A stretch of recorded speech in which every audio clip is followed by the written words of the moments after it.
meeting. My name is Charla Hudspeth, and I'm the Executive Director of Extracurricular and Extended Learning Opportunities. The format today will be a short PowerPoint presentation to give you the overview of the Academic Decathlon program.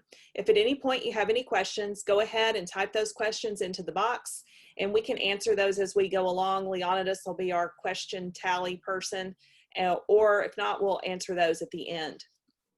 I want to start by kind of giving you some information on what we do in the Student Activities Department to support you at the campus. Hopefully, if you've already been given some information about Academic Decathlon as far as the study materials, you have everything that you need in order for your team to be successful.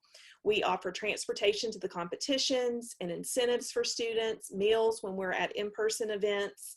We take care of all those transportation issues if you travel to advance to state, and of course training for you, the coach, and also stipends. You know, this is, I don't even know how many years, probably the 6th or 7th year of having Lone Star Challenge at the elementary level. And of course, we've had Academic Pentathlon at the middle school level. So hopefully those programs have really provided a good base for you as high school Academic Decathlon coaches. We really try to provide some vertical alignment so that it makes your job as a coach much easier to already have students that know a little bit about the program and are interested in it. Last year, we added esports, which was huge. We're planning on expanding that this year. And we also added middle school cheerleading. We have, at the high school level, we added Social Impact Challenge, which some of you may have been at our meeting last night for that as well. It's the district's response to the Aspen Challenge. So students are formed teams and they're given a challenge with an overall topic. This year it's voting. They come up with a solution to solve some issues in the community surrounding that topic. And then we added Link Crew, which is a freshman transition program. It's a great opportunity to support freshmen, but also to provide leadership opportunities for juniors and seniors. So all of these competitions are supported by a great group of staff members, and I would love to introduce you to those staff members now. Leonidas Patterson is your contact person for Academic Decathlon. He is also responsible for secondary UIL, pentathlon, Link Crew, and Social Impact Challenge.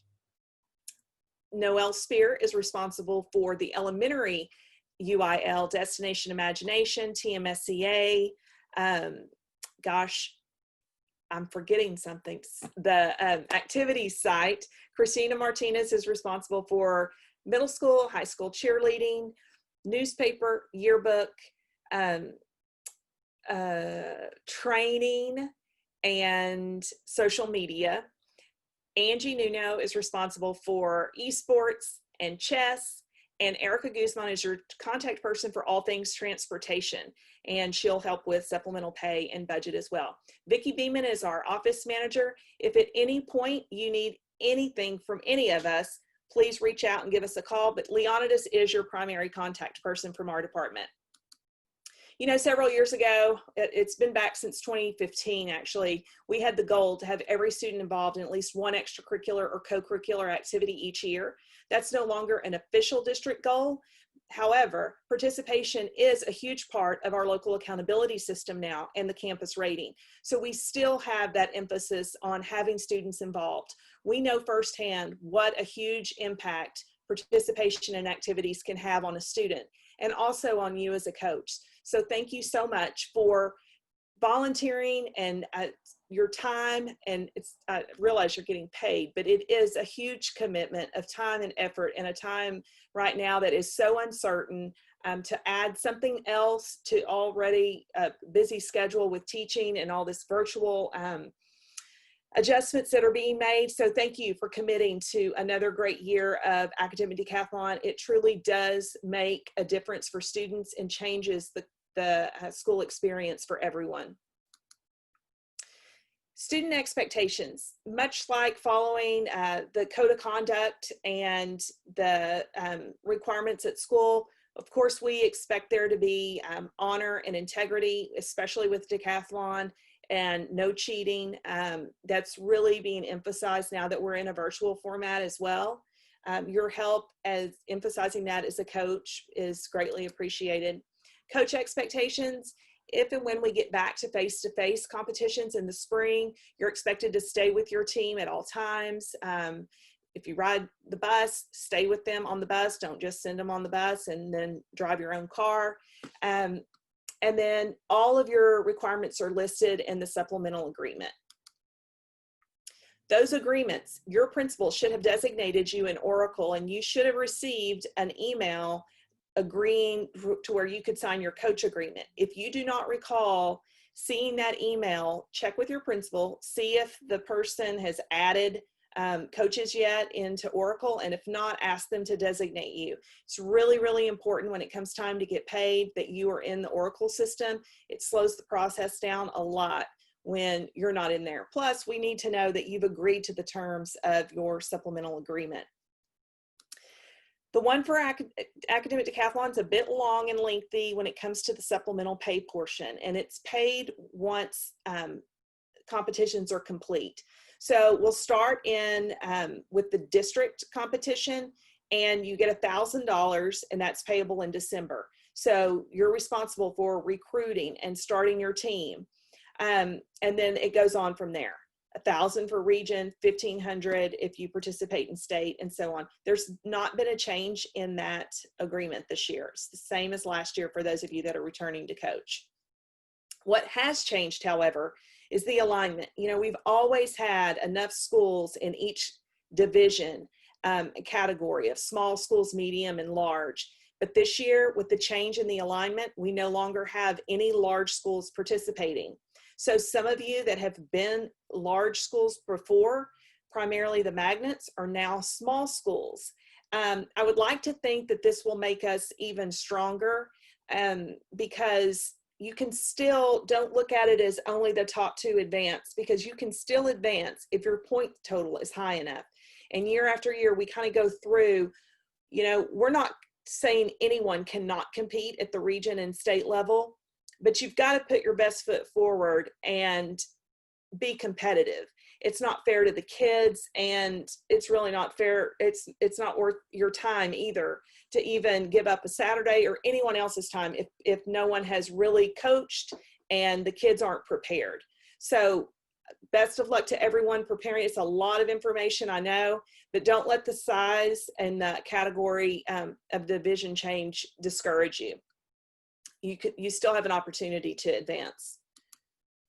Team information. Okay, so it's the same alignment. Well, actually, it's a little bit different. So it's 3 honor students, 3 scholastic, and 3 varsity. Again, with district, you can have 5 compete. You have to have a minimum of 6 in order to receive the stipend. And that's simply because you have to be competitive. There has to have been a point where you had at least 6 students in your whole school that competed, that you coached. The theme this year is the Cold War. The novel is Cat's Cradle. Again, you should have received some of those materials, and if you have not received those, Leonidas will get you that information that you need there. A lot of our schools have a class, but not all of them. I would say the majority work with kids after school, and in this case, many will be doing virtual sessions, team meetings. The competition calendar is pretty much the same as it's been in the past as far as the same timeline. District is November 7th. It is a Saturday. And of course, we never do essay, speech, or interview at the district competition. The region competition is a little bit different in that the essay will be completed January the 20th, prior to the actual competition day, which is January the 30th. We're not sure right now if that will be virtual or if it will be in person. We'll let you know that decision as soon as that is made and confirmed. And then state is March 6th through the 8th. We don't have any in large. It's in San Antonio. So our middle and small division schools will be going to Collin College at the Preston Ridge campus again this year. No word on whether that's virtual or face-to-face at this point. The field trip request process has changed just a bit. The main thing that's changed is the site, the location that you go to.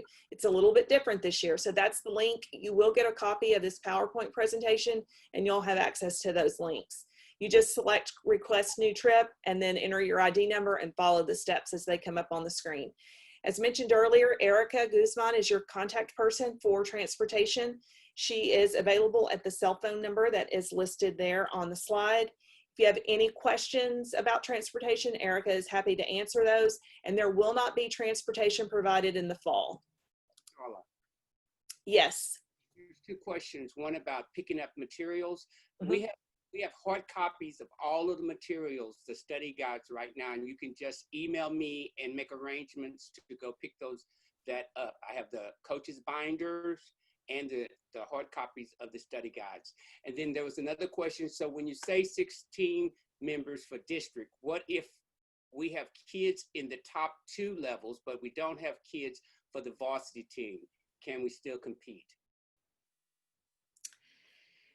You know, you have to have 6 members.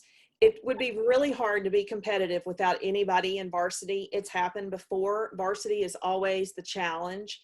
It's typically not what varsity students are interested in. It is, it is a challenge sometimes to find varsity students. However, to say only the top 2 count, so I would say you need to be competitive. And I'm not sure that 4 scores out of 6 will get you there.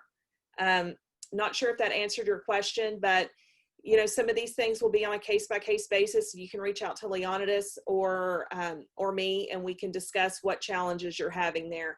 I think we should all go into it with the idea that you want to recruit as many kids as possible, because you know what happens, those of you that are returning, that you lose some along the way. And it's a great opportunity to share with as many as you can get. And then at the end, if you have, hopefully you have 6 that have stuck with it. But we'll work with you on special circumstances that may come up. So Leonidas is your contact person. His cell number is probably the best way to reach him. The study materials, resources are listed on the slide. You get 10 hard copies, 18 ebook licenses. All of that stuff is in and is provided for you. Hopefully that will get you started with your team. You can start setting up your schedule of virtual or face-to-face meetings. And yes. One more thing. Hey, back on that, they did change the grade point average. Mm-hmm. So that might help you include, so the grade point average was changed. And we're not doing any trips. If Walkwall is not a virtual and you can't do the virtual from home, we will not be providing transportation to virtual meets. To meets that are not virtual. Okay. Something about ebooks. Yes, we have ordered ebooks. I'm right now, I'm putting school names. Every school is going to get about 18 ebooks and about 10 hard copies of, I think it's called Cradle something. Cat's Cradle. Cat's Cradle. Yeah. Okay, any other questions? No, that's all the questions, Charlotte. All right, that was easy. Y'all are all experienced, I guess. We have a couple of new schools. We have a couple of new ones? Okay, great. All right, well, also know that you've got a great group of returning coaches that are always provide a lot of assistance with questions. You've got some great colleagues that help to give advice on the coaching standpoint of all this. So if there's no other questions, thank you again for joining us, and stay connected and get involved.